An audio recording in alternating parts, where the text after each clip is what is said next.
اللہ رب العزت ارشاد فرماتے ہیں کہ یوم لا ينفع مال ولا بنون الا من اتى اللہ بقلب سلیم،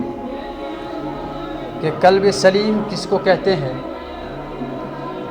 یوم لا ينفع مال ولا بنون، جس شخص کا بھی دل غیر کی محبت سے، یعنی کہ جو شخص سالم دل لایا، یہ سالم دل کون ہے؟ جس شخص کا دل غیر کی محبت سے محفوظ رہے، جو شخص اپنے دل کو غیر کی محبت سے محفوظ رکھے، غیر کے اثرات سے محفوظ رکھے، جس کے دل میں کسی غیر کی محبت نہ ہو سوائے اللہ کے، اس کے دل میں کسی اور کی محبت نہ ہو، اسی دل کو قلب سلیم کہتے ہیں۔ اور اللہ رب العزت نے دوسری جگہ ارشاد فرمایا کہ ما جعل اللہ لرجل من قلبین فی جوفہ، کہ کسی بھی آدمی کے سینے کے اندر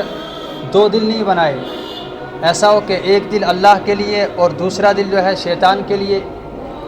یعنی کہ جیسے کہ انسان کے دو پاؤں ہیں، دو آنکھیں ہیں، دو کان ہیں، دو ہاتھ ہیں، ہر اعضا کو دو دو بنایا، لیکن زبان اور دل کو ایک ایک بنایا۔ اگر دو دل بنا دیے جاتے، ایک دل میں اللہ کی محبت، دوسرے میں غیر اللہ کی محبت، لیکن ایسا نہیں۔ ما جعل اللہ لرجل من قلبین فی جوفہ، کہ اللہ تعالیٰ نے کسی بھی آدمی کے سینے کے اندر دو دل نہیں بنایا، اس لیے کہ جیسے اگر ہم بازار سے کوئی چیز خریدتے ہیں، اس کے عوض میں اگر ہم پیسے دیتے ہیں، اگر پھر وہ ہمیں خراب چیز دے، داغدار چیز دے، ہم اس کو لینا پسند نہیں کرتے، اگر چاہے وہ تھوڑی سی ہی خراب کیوں نہ ہو، اس سے ہم لینا پسند نہیں کرتے، کیونکہ اس کے عوض ہم پیسے دیتے ہیں۔ تو اسی چیز کو ہم لے کر یہ سوچیں کہ اگر ہم اپنے دل میں اللہ کے سوا کسی غیر اللہ کی محبت کو جمائیں، جو کہ یہ اللہ تعالیٰ کا ہی گھر ہے، یہ دل اللہ تعالیٰ کے اختیار میں ہے، اللہ تعالیٰ کی قدرت کے، اللہ تعالیٰ کے نظام میں ہے، سارا اختیار اس پہ اللہ تعالیٰ کا ہے، اگر اس کے باوجود ہمارے دل میں کسی غیر اللہ کی محبت ہو، کسی دوسرے کی محبت ہو، کسی غیر کی محبت کو ہم نے اپنے دل میں محفوظ کر رکھا ہے، تو اللہ تعالیٰ ایسے دل کو جو ہے ٹھکرا دیتے ہیں۔ ایسا دل بروز قیامت ہمارے لیے نجات کا ذریعہ نہیں بنتا۔ یہ فرمایا کہ وہ سالم دل، جو شخص سالم دل لائے گا، کیسا دل؟ جس کے دل میں غیر کی محبت نہ ہو، اس سے قلب سلیم کہتے ہیں، اور یہی دل بروز قیامت اس شخص کو جنت کی طرف لے کے جائے گا۔ اور فرمایا رسول اکرم صلی اللہ علیہ وسلم نے، الا ان فی الجسد اذا صلحت صلح الجسد واذا فسدت فسد الجسد الا وهي القلب، کہ انسان کے جسم کے اندر ایک گوشت کا لوتھڑا ہے، اور اگر وہ سیدھا رہا، صلحت صلح الجسدی، تو پورا جسم صحیح سلامت ہے، اور اگر وہ بگڑ گیا، وَإِذَا فَسَدَتْ فَسَدَ الْجَسَدِ كُلُّ، تو پورا جسم بگڑ جائے گا۔ الا وَهِيَ الْقَلْبُ، وہ انسان کا دل ہے۔ انسان کا دل ہی سارے اعضاء کی بنیادی جڑ ہے۔ جب تک انسان کے دل میں برے خیالات آتے رہیں گے، وہ برے کاموں کی طرف لپکتا رہے گا۔ جب تک انسان کے دل میں برے کاموں کی طرف اس کا ذہن بڑھتا رہے گا، وہ برے کام کرتا رہے گا۔ اس کے دل میں برے خیالات آئیں گے، وہ برے کاموں کی طرح چل کے جائے گا، وہ بری باتیں سنے گا، وہ برے کام، اپنے ہاتھوں سے برے کام انجام دے گا، وہ اپنی سوچ کو بھی برے راستے پہ لے کے جائے گا۔ جب تک اس کا دل خراب رہے گا، اس کا دل برا رہے گا، اس کا دل بگڑا ہوا رہے گا، جب تک اس کے دل میں اللہ تعالیٰ کی محبت نہ آئے، تب تک اس کے دل کا یہی حال رہے گا۔ اسی لیے فرمایا کہ ایک ہی دل ہے، اور اس دل میں سوائے اللہ کی محبت کے اور کسی کی محبت نہیں ہونی چاہیے۔ جس کے دل میں اللہ تعالیٰ کی محبت کے سوا اور کسی کی محبت ہوگی، اس کو عبادتوں میں کوئی لذت تو نہیں آئے گی، کوئی شوق اس کو عبادت میں نہیں آئے گا، کیونکہ اس کے دل میں جس کی محبت ہونی چاہیے تھی، اس کی محبت نہیں ہے۔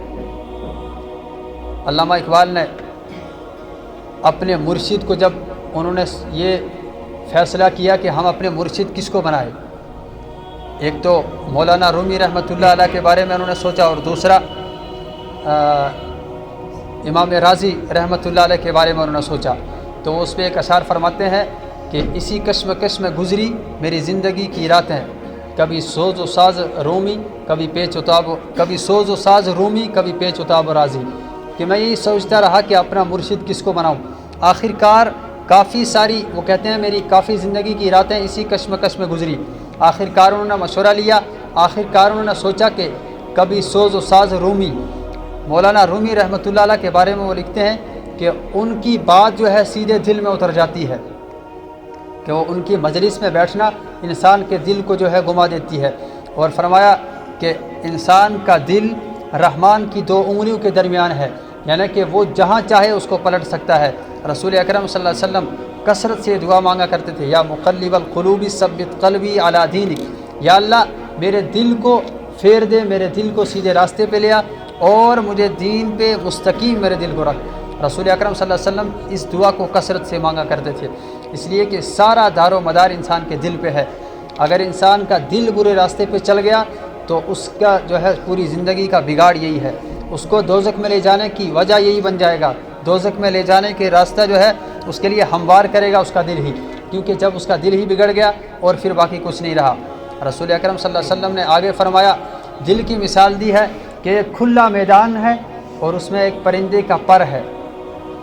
کہ مثل العصفور، ایک پرندے کے، ایک چڑیا کی مثال بھی دی، ایک پرندے کے پر کی مثال بھی دی۔ اگر کھلے میدان میں ایک پر ہے، ہوا اس کو ادھر الٹ پھیٹ کرتی رہتی ہے، جب جب ہوا آتی ہے وہ پر ادھر ادھر گھومتا رہتا ہے، اس کو اپنے ساتھ ادھر ادھر گھماتی رہتی ہے۔ اسی طرح ایک انسان کا دل ہے، جب تک ایک شخص، ایک آدمی، ایک مومن شخص کے بارے میں فرمایا، جب تک وہ اپنے دل پہ محنت نہیں کرے گا اس کا دل بھی اس طرح الٹ پھیر کرتا رہے گا، کبھی ادھر جائے گا کبھی ادھر جائے گا۔ لیکن جب ایک شخص اپنے دل پہ محنت کرتا ہے، اپنے دل کو اللہ تعالیٰ کے لیے جو ہے خالص کر دیتا ہے، اس کے دل میں اللہ تعالیٰ کی محبت پیوست ہو جاتی ہے، تو اس کے بعد ایک بزرگ ہے، ان کے بارے میں لکھا ہے، بایزید بستامی رحمۃ اللہ علیہ کے بارے میں لکھے ہیں، وہ کہتے ہیں کہ میں نے اپنے شروع کے 10 سال اپنے دل کے دروازے پہ پہرا دیا، اور پھر دوسرے 10 سال میرے دل نے میرے دروازے پہ پہرا دیا، اور یہ 20 سال میں نے اپنے دل کی ایسی حفاظت کی۔ پہلے 10 سال میں نے اپنے دل کی ایسی حفاظت کی، پھر دوسرے 10 سال اس نے میری حفاظت کی۔ 20 سال کے بعد نہ مجھے پتہ تھا میرا دل کیا کر رہا ہے، نہ اس کو پتہ تھا میں کیا کر رہا ہوں۔ جب ان لوگوں نے اپنے دل پہ محنت کی تبھی ان کو پتہ چل رہا تھا۔ اور جس انسان کے اس چیز کا تجربہ بھی ایک انسان کر سکتا ہے کہ جب بھی ایک انسان کے دل میں خالص اللہ تعالیٰ کی محبت ہو، اس کے سوا کسی کی محبت نہ ہو، تو وہ انسان، اس کو برے اور اچھے کی تمیز کا پتہ چلتا ہے، اس کو برے راستے کے بارے میں خود ہی پتہ چلتا ہے۔ جب جب وہ برا کام کرے گا اس کو پتہ چل جائے گا کہ میں برا کام کر رہا ہوں، میں غلط کام کر رہا ہوں، میں ایسا کام کر رہا ہوں جس سے اللہ تعالیٰ ناراض ہو رہا ہے۔ جب جب وہ کام کرے گا اس کا دل اس کو خود ہی گواہی دے گا، اس کے اعضاء اس کو خود ہی گواہی دیں گے۔ لیکن جب اس نے اپنے دل کو خالص کیا ہوگا، جب اس نے اپنے دل کے اندر اللہ تعالیٰ کی محبت کو جمع رکھا ہوگا، لیکن جس کے دل کے اندر یہ چیزیں نہیں ہے، یہ اس چیز کی یہ ایک جو ہے بہت بڑا ثبوت ہے کہ جس کو دل اللہ تعالیٰ کی عبادت میں مزہ نہیں آتا، جس کا دل مسجد میں نہیں اٹکتا، جس کو اللہ تعالیٰ کی بندگی میں مزہ نہیں آتا، بس نماز ہو اور کوئی بھی کام ہو وہ جلد بازی کرتا ہے، بس ایک فارمیلٹی سمجھ کے اس کو پورا کرنے کی کوشش کرتا ہے، یہ سمجھتا ہے کہ کسی طرح یہ بوجھ سر سے اتر جائے، تو پتہ کر لینا چاہیے، تو انسان کو اس وقت معلوم ہونا چاہیے کہ میرے دل میں اللہ تعالیٰ کے سوا اور کسی کی محبت ہے، کیونکہ جس کے دل میں اللہ کی محبت ہوتی ہے، ظاہر سی بات ہے جس کی محبت ہمارے دل میں ہوتی ہے ہم اسی چیز کو جو ہے فالو کرتے ہیں، اسی کے پیچھے چلتے ہیں، اس کے احکامات کو مانتے ہیں، اس کی ہر بات کو ماننے کے لیے تیار ہوتے ہیں۔ اب اگر اللہ تعالیٰ کی محبت ہمارے دل میں پیوست ہوگی، اللہ تعالیٰ کے ہر احکامات کو ہم مانیں گے۔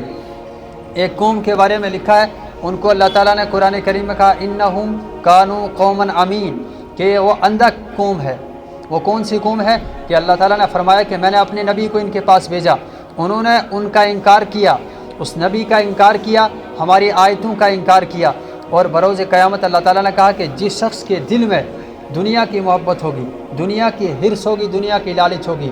غیر اللہ کی محبت ہوگی، غیر اللہ کی تاثرات اس کے دل میں محفوظ ہوں گے، کسی اور کی محبت ہوگی اور اللہ تعالیٰ کی محبت اس کے دل میں نہیں ہوگی، بروز قیامت ایسے شخص کو اندھا کر کے اٹھایا جائے گا۔ اس وقت لوگ کہیں گے، اللہ تعالیٰ نے فرمایا کہ قیامت کے دن ایسے لوگوں کو اندھا کر کے اٹھایا جائے گا، اور جو لوگ جس اپنے دل کو غیر اللہ کے لیے خالص کرتے ہیں وہ دنیا میں بھی اللہ تعالیٰ ان کو اندھا کر دیتا ہے اور آخرت میں بھی۔ دنیا میں اندھا کرنے کا مقصد یہ نہیں ہے کہ انسان کی آنکھوں کی روشنی چلے جائے، سب سے بڑی